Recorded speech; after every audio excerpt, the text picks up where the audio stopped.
Welcome to Soft Hour Library. Tonight's story begins now. Close your eyes and rest. Chapter 19.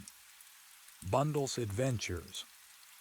Bundle Brent was a resourceful girl. She was also a girl of imagination.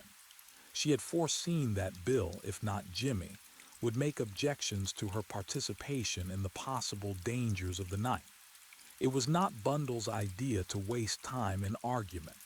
She had laid her own plans and made her own arrangements. A glance from her bedroom window shortly before dinner had been highly satisfactory. She had known that the gray walls of the abbey were plentifully adorned with ivy, but the ivy outside her window was particularly solid-looking and would present no difficulties to one of her athletic propensities. She had no fault to find with Bill's and Jimmy's arrangements as far as they went, but in her opinion they did not go far enough. She offered no criticism, because she intended to see to that side of things herself. Briefly, while Jimmy and Bill were devoting themselves to the inside of the abbey, Bundle intended to devote her attentions to the outside. Her own meek acquiescence in the tame role assigned to her gave her an infinity of pleasure, though she wondered scornfully how either of the two men could be so easily deceived. Bill, of course, had never been famous for scintillating brain power.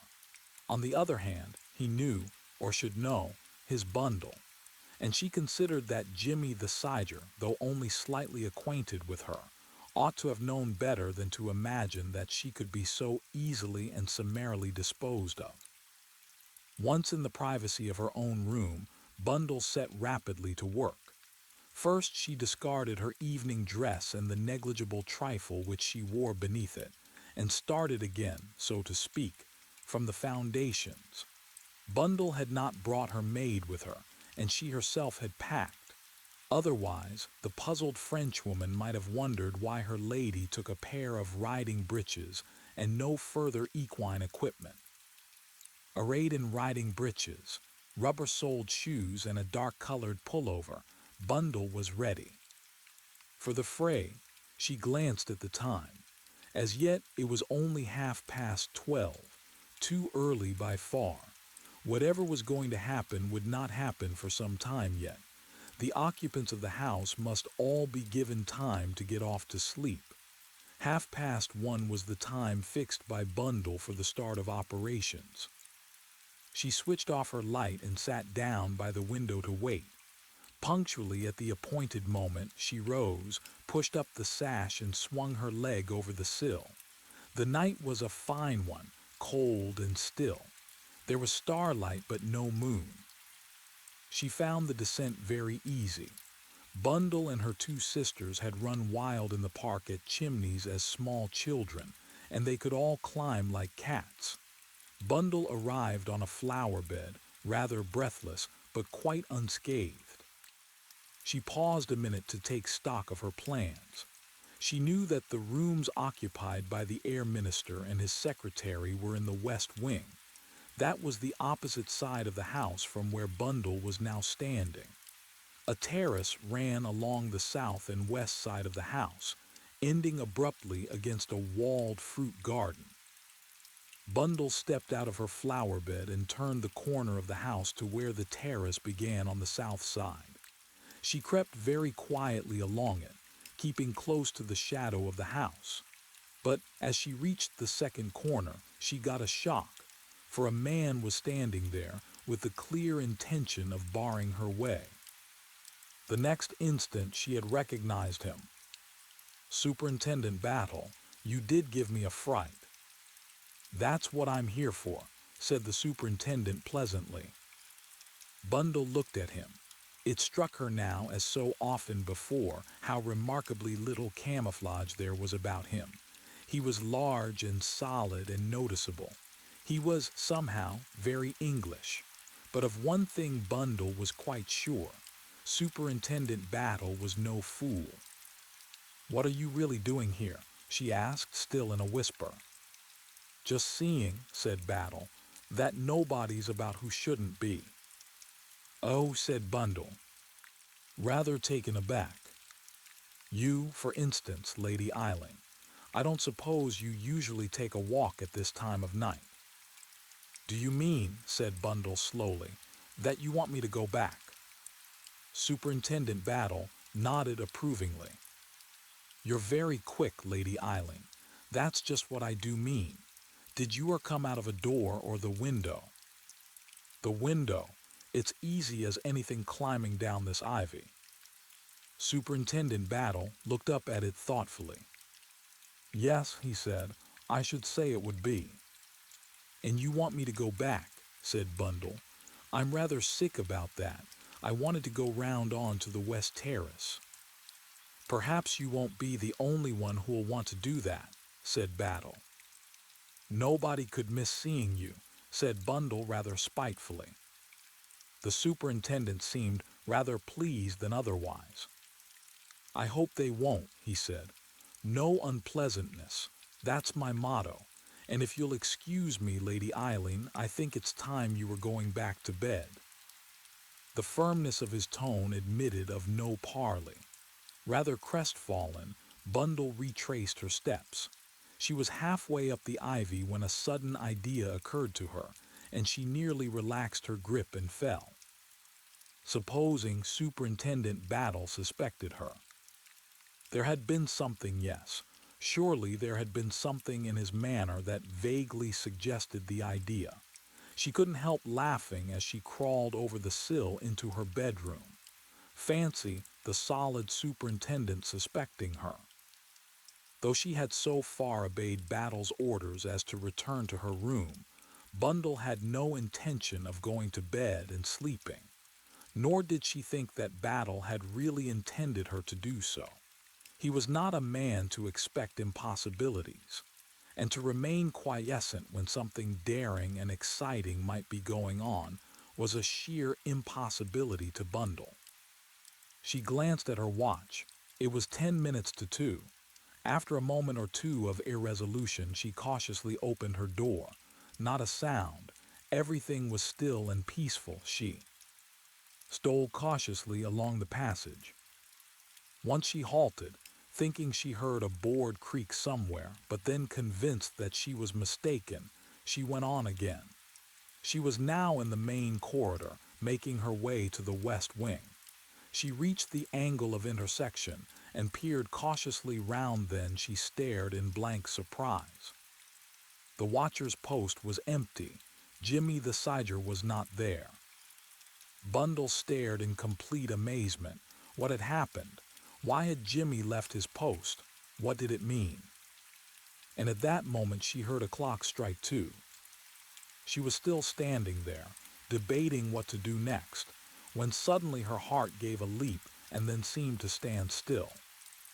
The door handle of Terence O'Rourke's room was slowly turning.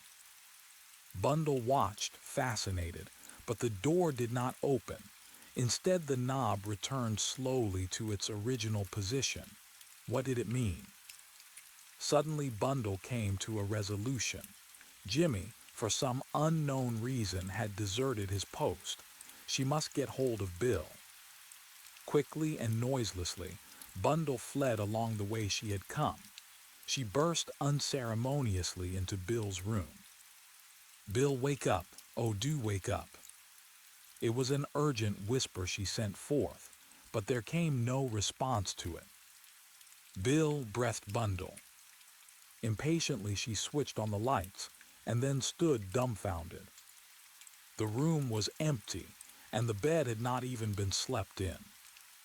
Where then was Bill? Suddenly she caught her breath. This was not Bill's room.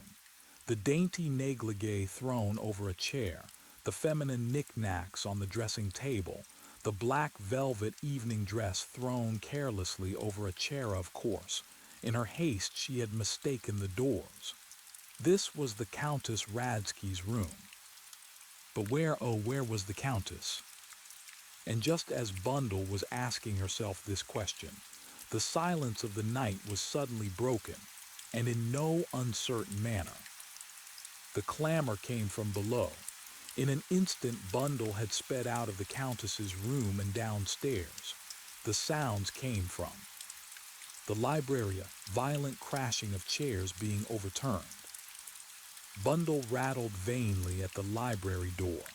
It was locked, but she could clearly hear the struggle that was going on within the panting and scuffling, curses in manly tones, the occasional crash as some light piece of furniture came into the line of battle. And then, sinister and distinct, breaking the peace of the night for good and all, 2 shots in rapid succession. Chapter 20. Lauren's Adventures. Lauren Wade sat up in bed and switched on the light. It was exactly 10 minutes to 1. She had gone to bed early at 9:30. She possessed the useful art of being able to wake herself up at the required time, so she had been able to enjoy some hours of refreshing sleep. 2 dogs slept in the room with her, and one of these now raised his head and looked at her inquiringly. "Quiet lurcher," said Lauren, and the big animal put his head down again obediently, watching her from between his shaggy eyelashes. It is true that Bundle had once doubted the meekness of Lauren Wade, but that brief moment of suspicion had passed. Lauren had seemed so entirely reasonable, so willing to be kept out of everything. And yet, if you studied the girl's face, you saw that there was strength of purpose in the small, resolute jaw, and the lips that closed together so firmly. Lauren rose and dressed herself in a tweed coat and skirt. Into one pocket of the coat, she dropped an electric torch. Then she opened the drawer of her dressing table and took out a small, ivory-handled pistol, almost a toy in appearance. She had bought it the day before at Harrod's, and she was very pleased with it. She gave a final glance round the room to see if she had forgotten anything, and at that moment the big dog rose and came over to her, looking up at her with pleading eyes and wagging his tail. Lauren shook her head. "No, lurcher, can't go. Mrs. can't take you. Gotta stay here and be a good boy." She dropped a kiss on the dog's head, made him lie down on his rug again, and then slipped noiselessly out of the room, closing the door behind her. She let herself out of the house by a side door and made her way round to the garage, where her little 2-seater car was in readiness. There was a gentle slope, and she let the car run silently down it, not starting the engine till she was some way from the house. Then she glanced at the watch on her arm and pressed her foot down on the accelerator. She left the car at a spot she had previously marked down. There was a gap there in the fencing that she could easily get through. A few minutes later, slightly muddy, Lauren stood inside the grounds of Wyvern Abbey.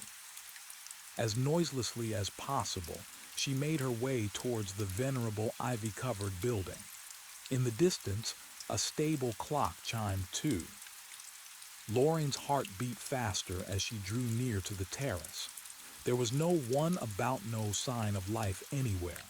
Everything seemed peaceful and undisturbed. She reached the terrace and stood there looking about her. Suddenly, without the least warning, something from above fell with a flop almost at her feet. Lauren stooped to pick it up. It was a brown paper packet, loosely wrapped. Holding it, Lauren looked up. There was an open window just above her head, and even as she looked, a leg swung over it, and a man began to climb down the ivy. Lauren waited for no more. She took to her heels and ran, still clasping the brown paper packet. Behind her, the noise of a struggle suddenly broke out. A hoarse voice. "Let me go." Another that she knew well. "Not if I know it, you would you?" Still Lauren ran blindly, as though panic-stricken, right round the corner of the terrace and slap into the arms of a large, solidly built man. There," said Superintendent Battle kindly. Lauren was struggling to speak. Oh, quick, they're killing each other. Oh, do be quick." There was a sharp crack. Of a revolver shot him, then another. Superintendent Battle started to run. Loring followed, back round the corner of the terrace and along to the library window. The window was open.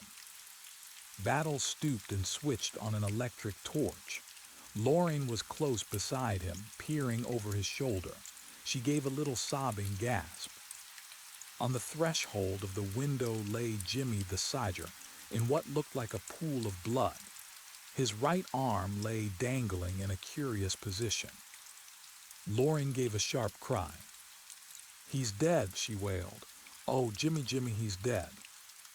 Now, said Superintendent Battle soothingly, "don't you take on so. The young gentleman isn't dead, I'll be bound.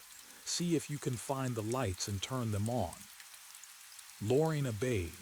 She stumbled across the room, found the switch by the door and pressed it down. The room was flooded with light. Superintendent Battle uttered a sigh of relief. "It's all right, he's only shot in the right arm. He's fainted through loss of blood. Come and give me a hand with him." There was a pounding on the library door. Voices were heard, asking, expostulating, demanding. Loring looked doubtfully at it. "Shall I?" "No hurry," said Battle. "We'll let them in presently. You come and give me a hand." Loring came obediently. The superintendent had produced a large, clean pocket handkerchief and was neatly bandaging the wounded man's arm. Loring helped him. "He'll be all right," said the superintendent. "Don't you worry. As many lives as cats, these young fellows.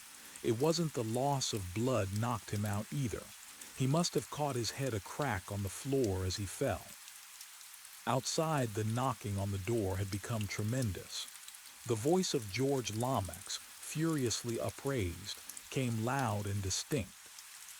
"Who is in there? Open the door at once." Superintendent Battle sighed. "I suppose we shall have to," he said. "A pity." His eyes darted round, taking in the scene. An automatic lay by Jimmy's side. The superintendent picked it up gingerly, holding it very delicately, and examined it. He grunted and laid it on the table. Then he stepped across and unlocked the door. Several people almost fell into the room. Nearly everybody said something at the same minute. George Lomax, spluttering with obdurate words which refused to come with sufficient fluency, exclaimed, The meaning of this. Ah, it's you, superintendent. What's happened? I say what has happened." Bill Eversley said, "My God, old Jimmy," and stared at the limp figure on the ground. Lady Coote, clad in a resplendent purple dressing gown, cried out, "The poor boy," and swept past Superintendent Battle to bend over the prostrate Jimmy in a motherly fashion. Bundle said, "Loring." Herr Eberhard said, "Gott I am Himmel," and other words of that nature. Sir Stanley Digby said, "My God, what's all this?" A housemaid said, "Look at the blood," and screamed with pleasurable excitement. A footman said, "Lor." The butler said, with a good deal more bravery in his manner than had been noticeable a few minutes earlier, "Now then, this won't do," and waved away under servants. The efficient Mr. Rupert Bateman said to George, "Shall we get rid of some of these people, sir?" Then they all took fresh breath. "Incredible," said George Lomax. "Battle, what has happened?" Battle gave him a look, and George's discreet habits assumed their usual sway. "Now then," he said, moving to the door, "everyone go back to bed, please. There's been a little accident," said Superintendent Battle easily. "A urine accident. I shall be much obliged if everyone will go back to bed." Everyone was clearly reluctant to do so. "Lady Coote, please." "The poor boy," said Lady Coote in a motherly fashion. She rose from a kneeling position with great reluctance, and as she did so, Jimmy stirred and sat up. "Hallo," he said thickly, "what's the matter?" He looked round him vacantly for a minute or two, and then intelligence returned to his eye. "Have you got him?" he demanded eagerly. "Got who?" "The man climbed down the ivy. I was by the window there, grabbed him, and we had no end of a set to." "One of those nasty, murderous cat burglars," said Lady Coote. "Poor boy." Jimmy was looking round him. "I say I'm afraid we have made rather a mess of things. Fellow was as strong as an ox, and we went fairly waltzing around." The condition of the room was clear proof of this statement. Everything light and breakable within a range of 12 feet that could be broken had been broken. And what happened then? But Jimmy was looking round for something. "Where's Leopold, the pride of the blue-nosed automatics?" Battle indicated the pistol on the table. "Is this yours, Mr. the Sidra?" "That's right, that's little Leopold.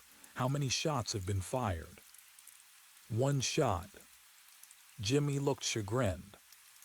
"I'm disappointed in Leopold," he murmured. "I can't have pressed the button properly, or he'd have gone on shooting." "Who shot first?" "I did, I'm afraid," said Jimmy. "You see, the man twisted himself out of my grasp suddenly. I saw him making for the window, and I closed my finger down on Leopold and let him have it. He turned in the window and fired at me, and well, I suppose after that I took the count." He rubbed his head rather ruefully. But Sir Stanley Digby was suddenly alert. "Climbing down the ivy, you said. My God, Lomax, you don't think they've got away with it?" He rushed from the room. For some curious reason nobody spoke during his absence. In a few minutes Sir Stanley returned. His round, chubby face was white as death. "My God, Battle," he said, "they've got it. O'Rourke's fast asleep drugged, I think. I can't wake him, and the papers have vanished." Chapter 21. The Recovery of the Formula. "Der lieb Gott," said Herr Eberhard in a whisper. His face had gone chalky white. George turned a face of dignified reproach on Battle. "Is this true, Battle? I left all arrangements in your hands." The rock-like quality of the superintendent showed out well. Not a muscle of his face moved. "The best of us are defeated sometimes, sir," he said quietly. "Then you really mean that the document is gone?" But to everyone's intense surprise, Superintendent Battle shook his head. "No, no, Mr. Lomax, it's not so bad as you think. Everything's all right. But you can't lay the credit for it at my door. You've got to thank this young lady." He indicated Loring, who stared at him in surprise. Battle stepped across to her and gently took the brown paper parcel which she was still clutching mechanically. "I think, Mr. Lomax," he said, "that you will find what you want here." Sir Stanley Digby, quicker in action than George, snatched at the package and tore it open, investigating its contents eagerly. A sigh of relief escaped him, and he mopped his brow. Herr Eberhard fell upon the child of his brain and clasped it to his heart, whilst a torrent of German burst from him. Sir Stanley turned to Loring, shaking her warmly by the hand. "My dear young lady," he said, "we are infinitely obliged to you, I am sure." "Yes, indeed," said George, "though He paused in some perplexity, staring at a young lady who was a total stranger to him. Loring looked appealingly at Jimmy, who came to the rescue. "This is Miss Wade," said Jimmy, "Gerald Wade's sister." "Indeed," said George, shaking her warmly by the hand. "My dear Miss Wade, I must express my deep gratitude to you for what you have done. I must confess that I do not quite see." He paused delicately, and 4 of the persons present felt that explanations were going to be fraught with much difficulty. Superintendent Battle came to the rescue. Perhaps we'd better not go into that just now, sir, he suggested tactfully. The efficient Mr. Bateman created a further diversion. Wouldn't it be wise for someone to see to O'Rourke? Don't you think, sir, that a doctor had better be sent for? Of course, said George. Of course. Most remiss of us not to have thought of it before. He looked towards Bill. Get Dr. Cartwright on the telephone, ask him to come. Just hint, if you can, that her discretion should be observed. Bill went off on his errand. I will come up with you, Digby, said George. Something, possibly, could be done. Measures should perhaps be taken whilst awaiting the arrival of the doctor. He looked rather helplessly at Rupert Bateman.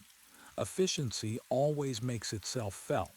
It was Pongo who was really in charge of the situation. Shall I come up with you, sir? George accepted the offer with relief. Here, he felt, was someone on whom he could lean.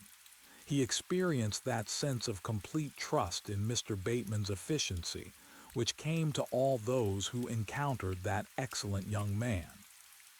The three men left the room together, Lady Coote murmuring in deep, rich tones, "The poor young fellow. Perhaps I could do something," hurried after them.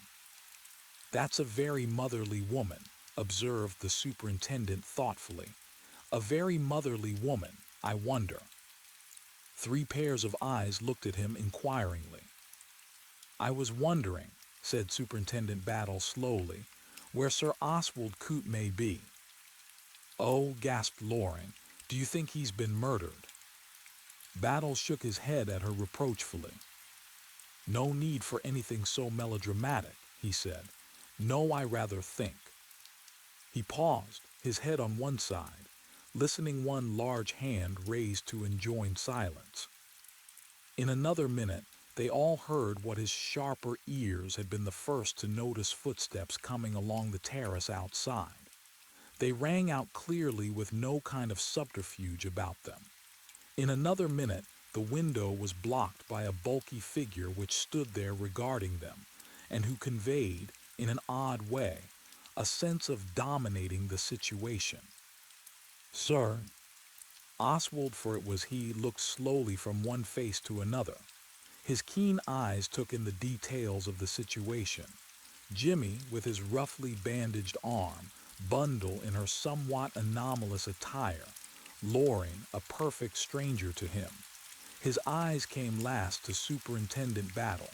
He spoke sharply and crisply. "What's been happening here, officer?" "Attempted robbery, sir." "Attempted, eh?" "Thanks to this young lady, Miss Wade. The thieves failed to get away with it." "Ah," he said again, his scrutiny ended. "And now, officer, what about this?" He held out a small Mauser pistol, which he carried delicately by the butt. "Where did you find that, Sir Oswald?" "On the lawn outside. I presume it must have been thrown down by one of the thieves as he took to his heels. I've held it carefully, as I thought you might wish to examine it for fingerprints." "You think of everything, Sir Oswald," said Battle. He took the pistol from the other, handling it with equal care, and laid it down on the table beside Jimmy's Colt. "And now, if you please," said Sir Oswald, "I should like to hear exactly what occurred." Superintendent Battle gave a brief resume of the events of the night. Sir Oswald frowned thoughtfully. "I understand," he said sharply. "After wounding and disabling Mr. the Siger, the man took to his heels and ran, throwing away the pistol as he did so. What I cannot understand is why no one pursued him." "It wasn't till we heard Mr. the Siger's story that we knew there was anyone to pursue," remarked Superintendent Battle dryly. "You didn't catch sight of him making off as you turned the corner of the terrace?" "No, I missed him by just about 40 seconds, I should say. There's no moon, and he'd be invisible as soon as he'd left the terrace. He must have leapt for it as soon as he'd fired the shot." "Ahem," said Sir Oswald. "I still think that a search should have been organized. Someone else should have been posted." "There are 3 of my men in the grounds," said the superintendent quietly. "Oh," Sir Oswald seemed rather taken aback. "They were to hold and detain anyone attempting to leave the grounds. And yet they haven't done so." "And yet they haven't done so," agreed Battle gravely. Sir Oswald looked at him as though something in the words puzzled him. He said sharply, "Are you telling me all that you know, Superintendent Battle?" "All that I know, yes, Sir Oswald. What I think is a different matter. Maybe I think some rather curious things, but until thinking's got you somewhere, it's no use talking about it." "And yet," said Sir Oswald slowly, "I should like to know what you think, Superintendent Battle." "For one thing, sir, I think there's a lot too much ivy about this place. Excuse me, sir, you've got a bit on your coat, yes. A great deal too much ivy. It complicates things." Sir Oswald stared at him, but any reply he might have contemplated making was arrested by the entrance of Rupert Bateman. "Oh, there you are, Sir Oswald. I'm so glad. Lady Coote has just discovered that you were missing, and she has been insisting upon it that you had been murdered by the thieves. I really think, Sir Oswald, that you had better come to her at once. She is terribly upset." "Maria is an incredibly foolish woman," said Sir Oswald.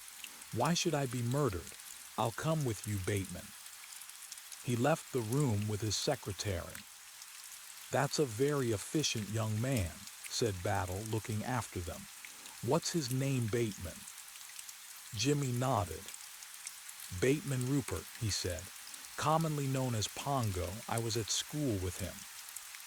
"Were you? Now that's interesting, Mr. the Sergeant.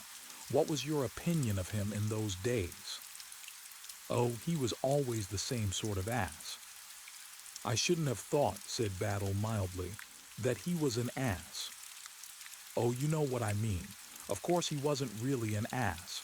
Tons of brains and always swatting at things, but deadly serious. No sense of humor."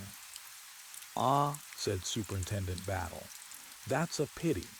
Gentlemen who have no sense of humor get to taking themselves too seriously, and that leads to mischief." "I can't imagine Pongo getting into mischief," said Jimmy. "He's done extremely well for himself so far, dug himself in with old Coote, and looks like being a permanency in the job." "Superintendent Battle," said Bundle. "Yes, Lady Eileen." "Don't you think it very odd that Sir Oswald didn't say what he was doing wandering about in the garden in the middle of the night?" "Ah," said Battle. "Sir Oswald's a great man, and a great man always knows better than to explain unless an explanation is demanded. To rush into explanations and excuses is always a sign of weakness. Sir Oswald knows that as well as I do. He's not going to come in explaining and apologizing, not he. He just stalks in and hauls me over the coals. He's a big man, Sir Oswald." Such a warm admiration sounded in the superintendent's tones that Bundle pursued the subject no further.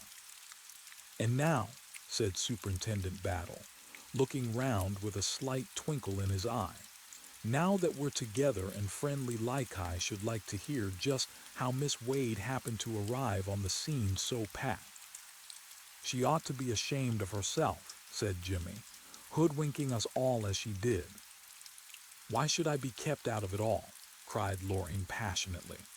"I never meant to be not the very first day in your rooms when you both explained how the best thing for me to do was to stay quietly at home and keep out of danger. I didn't say anything, but I made up my mind then." "I half suspected it," said Bundle. "You were so surprisingly meek about it. I might have known you were up to something." "I thought you were remarkably sensible," said Jimmy the Sider. "You would, Jimmy dear," said Loring. "It was easy enough to deceive you." "Thank you for these kind words," said Jimmy. "Go on and don't mind me." "When you rang up and said there might be danger, I was more determined than ever," went on Loring. "I went to Harrod's and I bought a pistol. Here it is." She produced the dainty weapon, and Superintendent Battle took it from her and examined it. "Quite a deadly little toy, Miss Wade," he said. "Have you had much practice with it?" "None at all," said Loring. "But I thought if I took it with me well, that it would give me a comforting feeling." "Quite so," said Battle gravely. "My idea was to come over here and see what was going on.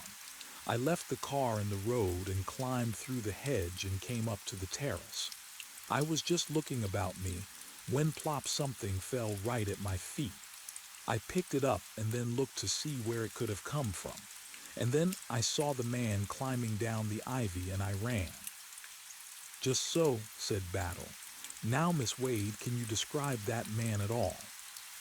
The girl shook her head. "It was too dark to see much. I think he was a big man, but that's about all."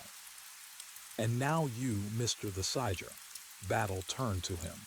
"You struggled with the man. Can you tell me anything about him?"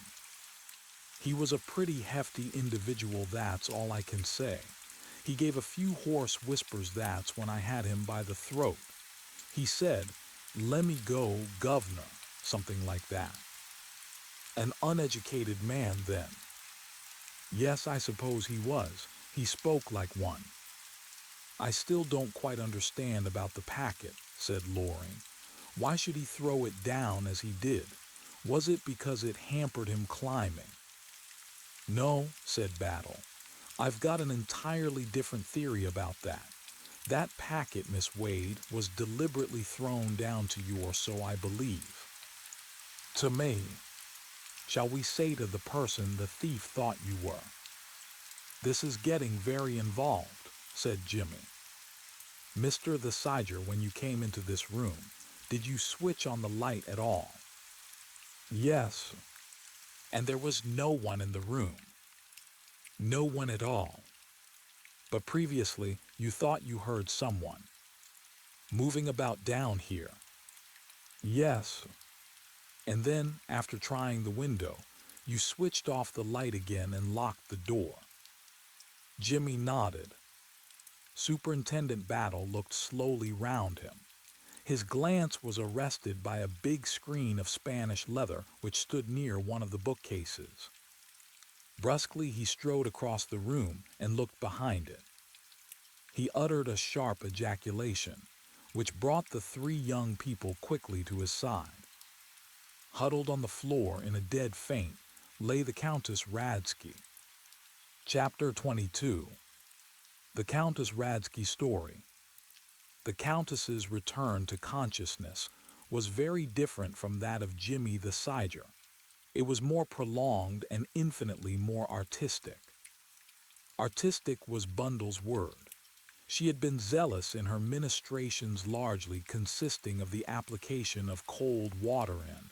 The Countess had instantly responded, passing a white, bewildered hand across her brow and murmuring faintly.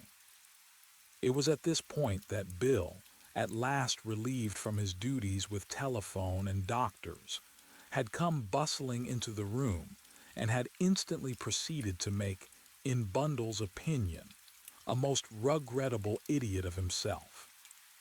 He had hung over the Countess with a concerned and anxious face, and had addressed a series of singularly idiotic remarks to her. "I say, Countess, it's all right. It's really all right. Don't try to talk. It's bad for you. Just lie still.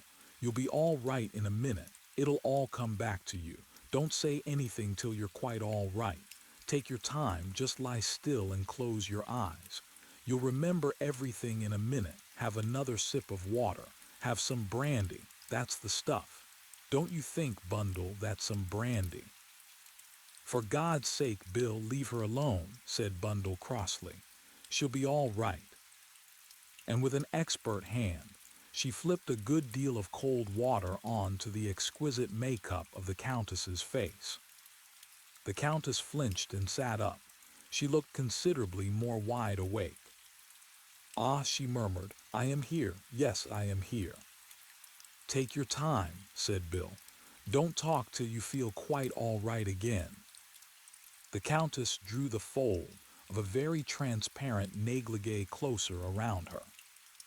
"It is coming back to me," she murmured. "Yes, it is coming back." She looked at the little crowd grouped around her. Perhaps something in the attentive faces struck her as unsympathetic.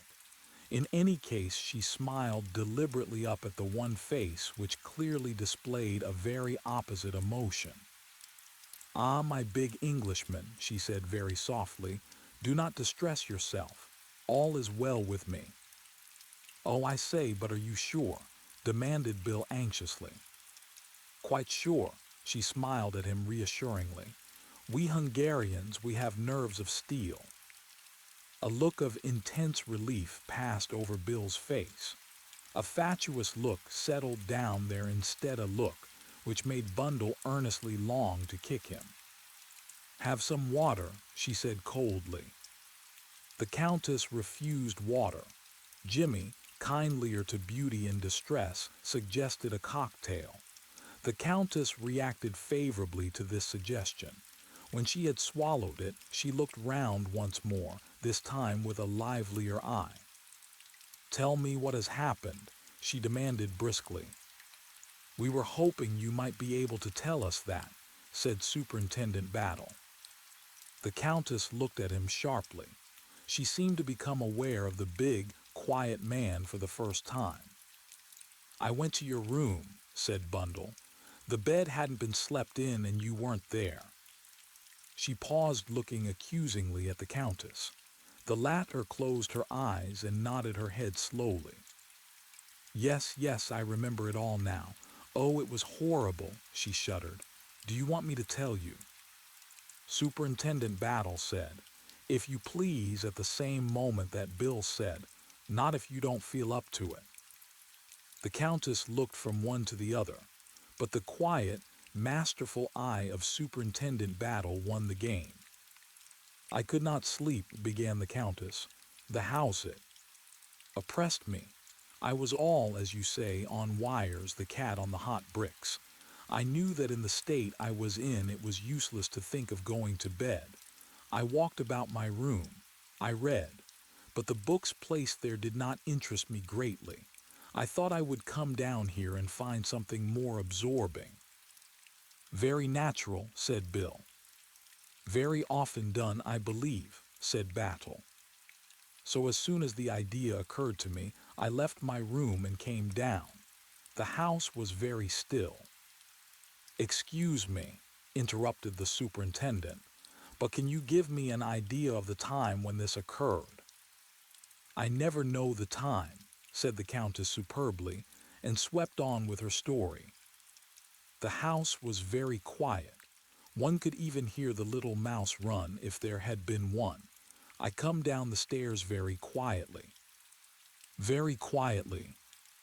"Naturally, I do not want to disturb the household," said the Countess reproachfully. "I come in here. I go into this corner and I search the shelves for a suitable book, having, of course, switched on the light." "No, I did not switch on the light. I had, you see, my little electric torch with me. With that I scanned the shelves." "Ah," said the superintendent.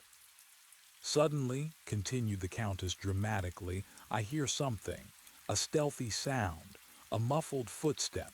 I switch out my torch and listen. The footsteps draw nearer, stealthy, horrible footsteps. I shrink behind the screen. In another minute the door opens and the light is switched on. The man, the burglar, is in the room." "Yes, but I say," began Mr. the Sidra. A large-sized foot pressed his, and realizing that Superintendent Battle was giving him a hint, Jimmy shut up. "I nearly died of fear," continued the Countess. "I tried not to breathe. The man waited for a minute, listening. Then, still with that horrible, stealthy tread. Again Jimmy opened his mouth in protest, and again shut it. He crossed to the window and peered out. He remained there for a minute or two, then. He recrossed the room and turned out the lights again, locking the door. I am terrified. He is in the room, moving stealthily about in the dark. Ah, it is horrible. Suppose he should come upon me in the dark. In another minute I hear him again by the window. Then silence. I hope that perhaps he may have gone out that way. As the minutes pass and I hear no further sound, I am almost sure that he has done so. Indeed, I am in the very act of switching on my torch and investigating when prestissimo it all begins. Yes. Ah, but it was terrible, never, never shall I forget it. Two men trying to murder each other. Oh, it was horrible. They reeled about the room and furniture crashed in every direction. I thought, too, that I heard a woman scream, but that was not in the room. It was outside somewhere. The criminal had a hoarse voice. He croaked rather than spoke. He kept saying, "Let me go, let me go." The other man was a gentleman. He had a cultured English voice. Jimmy looked gratified. He swore mostly, continued the Countess. Clearly a gentleman, said Superintendent Battle. And then, continued the Countess, a flash and a shot. The bullet hit the bookcase beside me. I suppose I must have fainted. She looked up at Bill. He took her hand and patted it. "You poor dear," he said. "How rotten for you." Silly idiot, thought Bundle. Superintendent Battle had moved on swift, noiseless feet over to the bookcase a little to the right of the screen. He bent down, searching. Presently he stooped and picked something up. "It wasn't a bullet, Countess," he said. "It's the shell of the cartridge. Where were you standing when you fired, Mr. the Siger?" Jimmy took up a position by the window. "As nearly as I can say about here." Superintendent Battle placed himself in the same spot. "That's right," he agreed. "The empty shell would throw right rear. It's a .455. I don't wonder the Countess thought it was a bullet in the dark. It hit the bookcase about a foot from her. The bullet itself grazed the window frame, and we'll find it outside tomorrow unless your assailant happens to be carrying it about in him." Jimmy shook his head regretfully. "Leopold, I fear, did not cover himself with glory," he remarked sadly. The Countess was looking at him with most flattering attention. "Your arm," she exclaimed. "It is all tied up. Was it you then?" Jimmy made her a mock bow. "I'm so glad I've got a cultured English voice," he said. "And I can assure you that I wouldn't have dreamed of using the language I did if I had had any suspicion that a lady was present." "I did not understand all of it," the Countess hastened to explain, "although I had an English governess when I was young." "It isn't the sort of thing she'd be likely to teach you," agreed Jimmy. "Kept you busy with your uncle's pen and the umbrella of the gardener's niece. I know the sort of stuff." "But what has happened?" asked the Countess. "That is what I want to know. I demand to know what has happened." There was a moment's silence, whilst everybody looked at Superintendent Battle. "It's very simple," said Battle mildly. "Attempted robbery. Some political papers stolen from Sir Stanley Digby. The thieves nearly got away with them, but thanks to this young lady, he indicated Loring, they didn't." The Countess flashed a glance at the girl, rather an odd glance. "Indeed," she said coldly. "A very fortunate coincidence that she happened to be there," said Superintendent Battle, smiling. The Countess gave a little sigh and closed her eyes again. "It is absurd, but I still feel extremely faint," she murmured. "Of course you do," cried Bill. "Let me help you up to your room. Bundle will come with you." "It is very kind of Lady Eileen," said the Countess, "but I should prefer to be alone. I am really quite all right. Perhaps you will just help me up the stairs." She rose to her feet, accepted Bill's arm. and leaning heavily on it, went out of the room.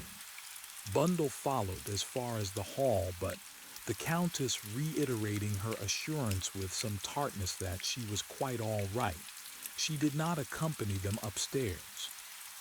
But as she stood watching the Countess's graceful form, supported by Bill, slowly mounting the stairway, she stiffened suddenly to acute attention. The Countess's negligee, as previously mentioned, was thin a mere veil of orange chiffon. Through it Bundle saw distinctly below the right shoulder blade a small black mole. With a gasp, Bundle swung impetuously round to where Superintendent Battle was just emerging from the library. Jimmy and Loring had preceded him. "There," said Battle. "I've fastened the window and there will be a man on duty outside, and I'll lock this door and take the key. In the morning we'll do what the French call reconstruct the crime. Yes, Lady Eileen. What is it?" "Superintendent Battle, I must speak to you at once." "Why, certainly, George Lomax suddenly appeared, Dr. Cartwright by his side. "Ah, there you are, Battle. You'll be relieved to hear that there's nothing seriously wrong with O'Rourke." "I never thought there would be much wrong with Mr. O'Rourke," said Battle. "He's had a strong hypnotic administered to him," said the doctor. "He'll wake perfectly all right in the morning. Perhaps a bit of a head, perhaps not. Now then, young man, let's look at this bullet wound of yours." "Come on, nurse," said Jimmy to Loring. "Come and hold the basin or my hand. Witness a strong man's agony. You know the stunt." Jimmy, Loring, and the doctor went off together. Bundle continued to throw agonized glances in the direction of Superintendent Battle, who had been buttonholed by George. The superintendent waited patiently till a pause occurred in George's loquacity. He then swiftly took advantage of it. "I wonder, sir, if I might have a word privately with Sir Stanley, in the little study at the end." "There." "Certainly," said George. "Certainly, I'll go and fetch him at once." He hurried off upstairs again. Battle drew Bundle swiftly into the drawing room and shut the door. "Now, Lady Eileen, what is it?" "I'll tell you as quickly as I can, but it's rather long and complicated." As concisely as she could, Bundle related her introduction to the Seven Dials Club and her subsequent adventures there. When she had finished, Superintendent Battle drew a long breath. For once, his facial woodenness was laid aside. "Remarkable," he said. "Remarkable. I wouldn't have believed it possible even for you, Lady Eileen. I ought to have known better." "But you did give me a hint, Superintendent Battle. You told me to ask Bill Eversley." "It's dangerous to give people like you a hint, Lady Eileen. I never dreamt of your going to the lengths you have." "Well, it's all right, Superintendent Battle. My death doesn't lie at your door." "Not yet it doesn't," said Battle grimly. He stood as though in thought, turning things over in his mind. "What Mr. the Siger was about, letting you run into danger like that, I can't think," he said presently. "He didn't know till afterwards," said Bundle. "I'm not a complete mug, Superintendent Battle, and anyway, he's got his hands full looking after Miss Wade." "Is that so?" said the superintendent. "Ah." He twinkled a little. "I shall have to detail Mr. Eversley to look after you, Lady Eileen." "Bill," said Bundle contemptuously. "But Superintendent Battle, you haven't heard the end of my story. The woman I saw there on a number 1. Yes, number 1 is the Countess Radsky." And rapidly, she went on to describe her recognition of the mole. To her surprise, the superintendent hemmed and hawed. "A mole isn't much to go upon, Lady Eileen. 2 women might have an identical mole very easily. You must remember that the Countess Radsky is a very well-known figure in Hungary." Then this isn't the real Countess Radsky. I tell you, I'm sure this is the same woman I saw there. And look at her tonight, the way we found her. I don't believe she ever fainted at all. Oh, I shouldn't say that, Lady Eileen. That empty shell striking the bookcase beside her might have frightened any woman half out of her wits. But what was she doing there anyway? One doesn't come down to look for a book with an electric torch. Battle scratched his cheek. He seemed unwilling to speak. He began to pace up and down the room as though making up his mind. At last he turned to the girl. See here, Lady Eileen, I'm going to trust you. The Countess's conduct is suspicious. I know that as well as you do. It's very suspicious, but we've got to go carefully. There mustn't be any unpleasantness with the embassies. One has got to be sure. I see, if you were sure. There's something else. During the war, Lady Eileen, there was a great outcry about German spies being left at large. Busybodies wrote letters to the papers about it. We paid no attention. Hard words didn't hurt us. The small fry were left alone. Why? Because through them, sooner or later, we got the big fellow, the man at the top. You mean? Don't bother about what I mean, Lady Eileen, but remember this. I know all about the Countess, and I want her let alone. And now, added Superintendent Battle ruefully, I've got to think of something to say to Sir Stanley Digby. Chapter 23. Superintendent Battle in charge. It was 10 o'clock on the following morning. The sun poured in through the windows of the library, where Superintendent Battle had been at work since 6. On a summons from him, George Lomax, Sir Oswald Coote, and Jimmy the Sider had just joined him, having repaired the fatigues of the night with a substantial breakfast. Jimmy's arm was in a sling, but he bore little other trace of the night's affray. The superintendent eyed all three of them benevolently, somewhat with the air of a kindly curator explaining a museum to little boys. On the table beside him were various objects, neatly labeled. Amongst them Jimmy recognized Leopold. "Ah, Superintendent," said George, "I have been anxious to know how you have progressed. Have you caught the man?" "He'll take a lot of catching, he will," said the superintendent easily. His failure in that respect did not appear to rankle with him. George Lomax did not look particularly well pleased. He detested levity of any kind. "I've got everything taped out pretty clearly," went on the detective. He took up 2 objects from the table. "Here we've got the 2 bullets. The largest is a .455, fired from Mr. the Sider's Colt automatic.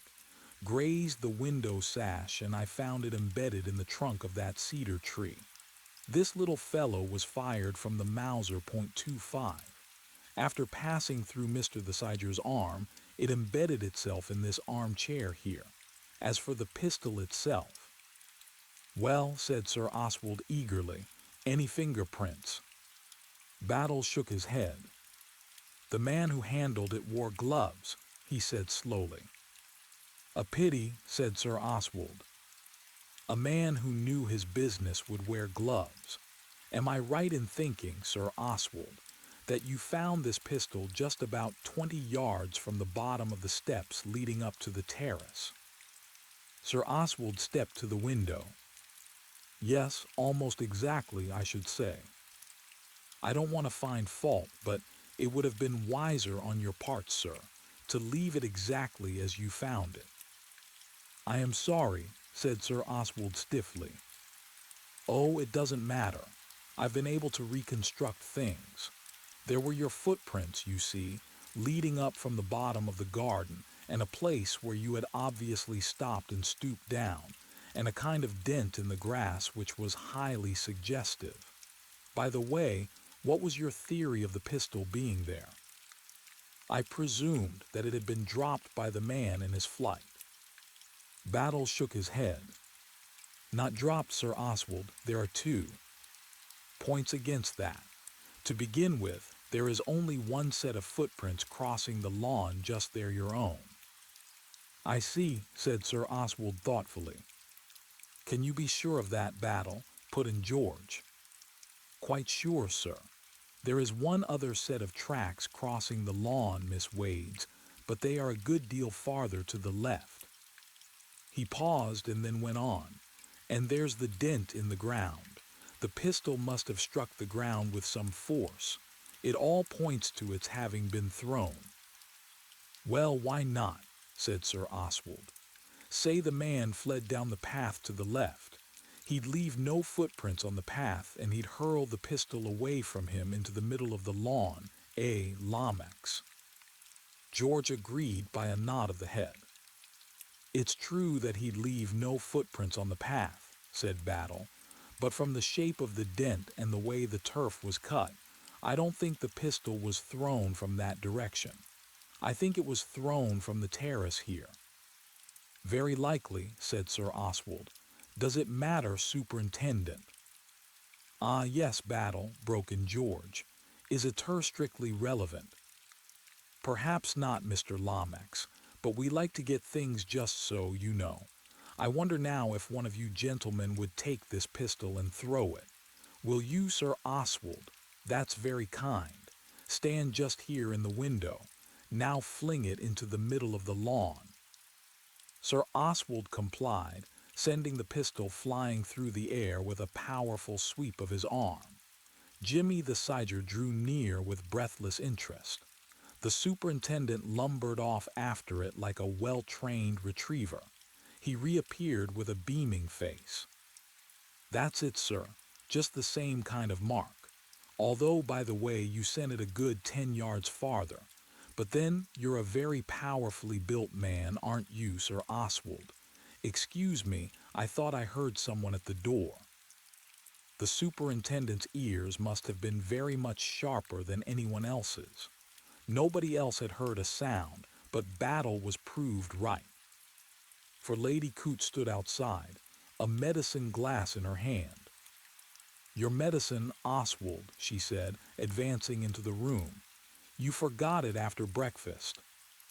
I'm very busy, Maria, said Sir Oswald. I don't want my medicine. You would never take it if it wasn't for me, said his wife serenely, advancing upon him. You're just like a naughty little boy. Drink it up now. And meekly, obediently, the great steel magnate drank it up. Lady Coote smiled sadly and sweetly at everyone. Am I interrupting you? Are you very busy? Oh, look at those revolvers. Nasty, noisy, murdering things. To think, Oswald, that you might have been shot by the burglar last night. You must have been alarmed when you found he was missing, Lady Coote, said Battle. I didn't think of it at first, confessed Lady Coote. This poor boy here, she indicated Jimmy, being shot and everything so dreadful but so exciting. It wasn't till Mr. Bateman asked me where Sir Oswald was that I remembered he'd gone out half an hour before for a stroll. Sleepless, Sir Oswald? Asked Battle. I am usually an excellent sleeper, said Sir Oswald, but I must confess that last night I felt unusually restless. I thought the night air would do me good. You came out through this window, I suppose. Was it his fancy, or did Sir Oswald hesitate for a moment before replying? Yes. In your pumps, too, said Lady Coote, instead of putting thick shoes on. What would you do without me to look after you? She shook her head sadly. I think, Maria, if you don't mind leaving us, we have still a lot to discuss. I know, dear, I'm just going. Lady Coote withdrew, carrying the empty medicine glass as though it were a goblet out of which she had just administered a death potion. Well, Battle, said George Lomax, it all seems clear enough. Yes, perfectly clear. The man fires a shot, disabling Mr. the Siger, flings away the weapon, runs along the terrace and down the gravel path, where he ought to have been caught by my men, put in battle. Your men, if I may say so, Battle, seem to have been singularly remiss. They didn't see Miss Wade come in. If they could miss her coming in, they could easily miss the thief going out. Superintendent Battle opened his mouth to speak, then seemed to think better of it. Jimmy the Sider looked at him curiously. He would have given a lot to know just what was in Superintendent Battle's mind.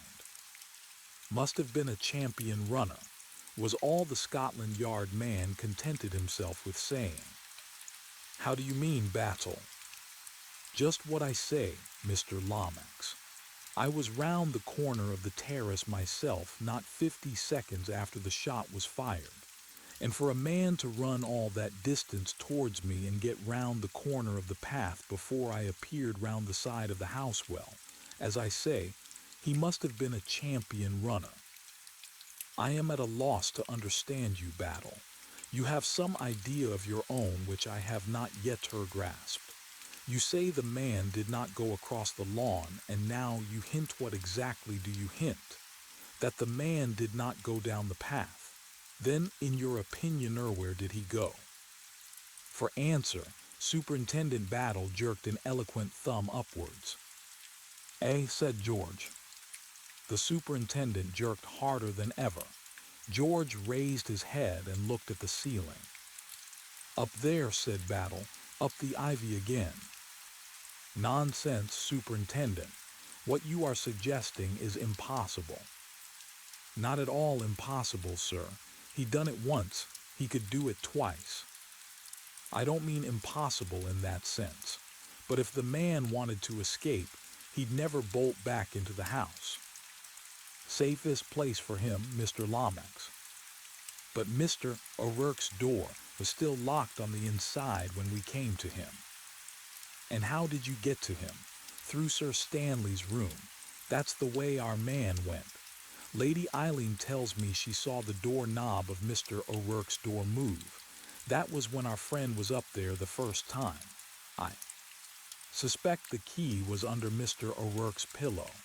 But his exit is clear enough the second time through the communicating door and through Sir Stanley's room, which, of course, was empty.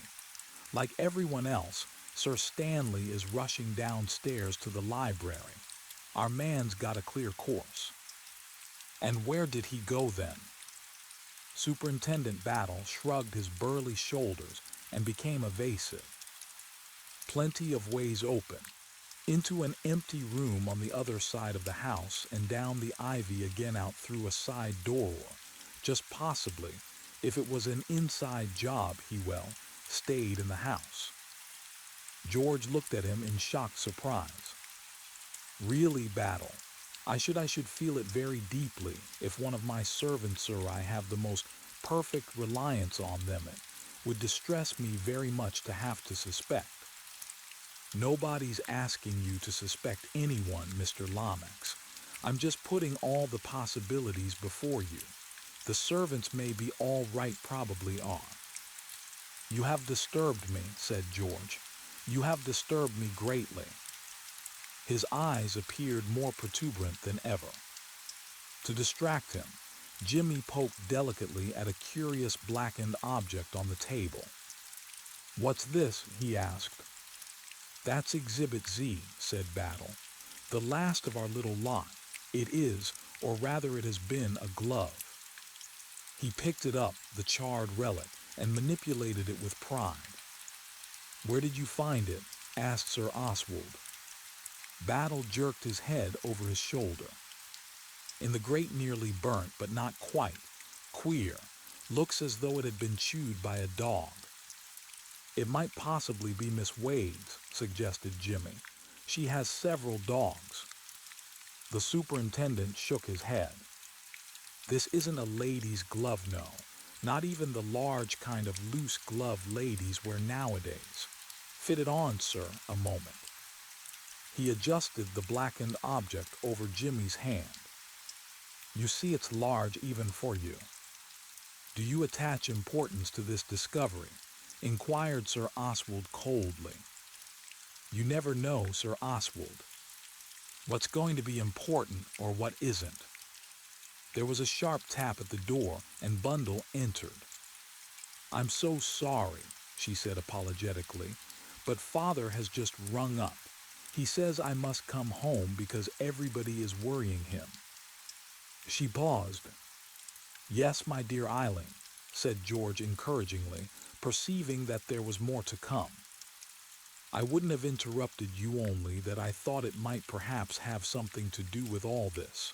You see, what has upset Father is that one of our footmen is missing. He went out last night and hasn't come back." "What is the man's name?" It was Sir Oswald who took up the cross-examination. "John Bower. An Englishman. I believe he calls himself a Swiss, but I think he's a German.